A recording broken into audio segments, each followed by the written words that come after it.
Hi everybody, how are you? I want to talk today about a vaginal glue stick. This is crazy. Okay, it just came out and I caught news of that this morning, and I thought right now let's just do a really short Facebook Live on the concept of gluing your vaginal lips together in order to contain and maintain your menstrual blood inside, as if this is a great idea. So the idea itself is crazy, meaning gluing shut your vagina. I mean, that's crazy. The person who invented it obviously is extremely disconnected with women's bodies, women's issues. So the reason I'm doing this video is actually, ladies, this is just a little reminder of what happens in a society when we do not actually claim our bodies for ourselves, when we allow outside influences to predetermine what goes on with our bodies. This is why I'm such a strong advocate for your sexual sovereignty, and why I dare you over and over again, come home to your body, come home to the sacred ground.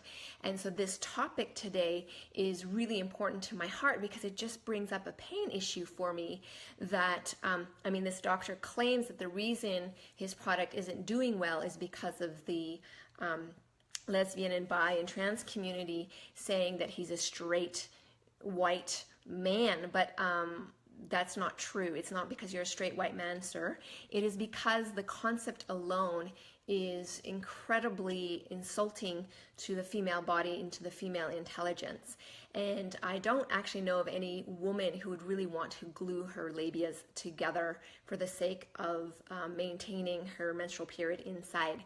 Actually, the body is designed very beautifully. She's designed well. So to change that design in order to contain something, I think he says it's disgusting and yucky. I forget his exact words. But here's the other piece of this that I really hate, and I want to speak very powerfully against this. Any doctor, any person of influence, anyone who's creating research, you are doing BS research if you do not consider the psychosexual well-being of women, if you do not respect the sacred ground of a woman's body, and you do not take into consideration in your studies, in your projects, in your items that you're creating to better women's lives, her own self-value, her self-worth, her self-identity with her body, and that you're empowering that. This is probably one of the most disempowering, awful things that have come on the market of late. And so I speak against it. Ladies, if you like it, obviously it's your choice. I never speak against women's choices because you're sovereign and you can make that choice. But I just find it incredibly insulting to say that women are 25% less productive because they worry and stress about their periods. The Industrial Revolution actually harmed both men and women.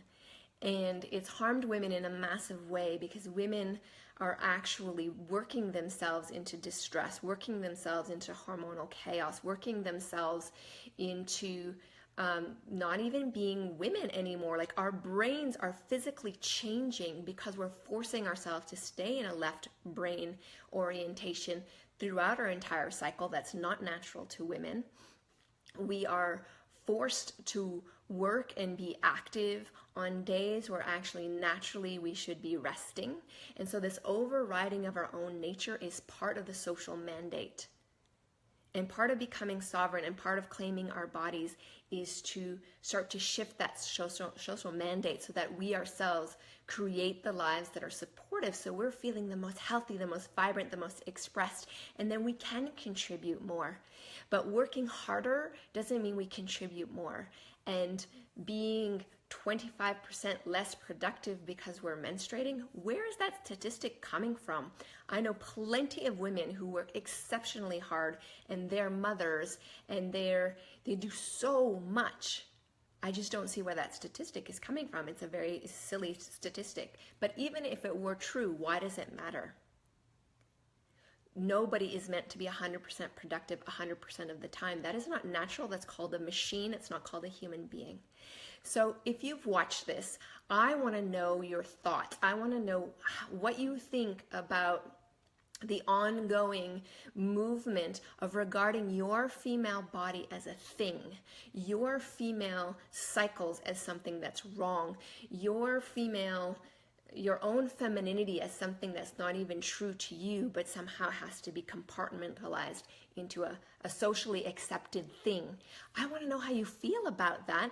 And more importantly, I want to know if you're willing to dare to claim this sacred ground, your body, and start to really be the one that determines what happens in your world, around your heart, around your sexuality, around your pleasure, and around your health and vitality. So please leave me a comment below this video. That's where most of the discussion will happen post this being a replay. So leave me a comment.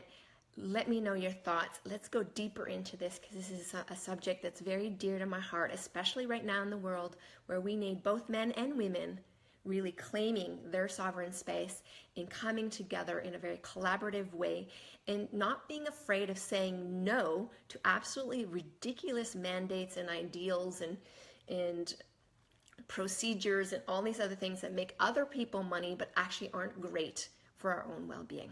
So that's my thoughts for the day. Have a beautiful day. Again, leave me your comments and we'll talk soon. Bye-bye, everybody.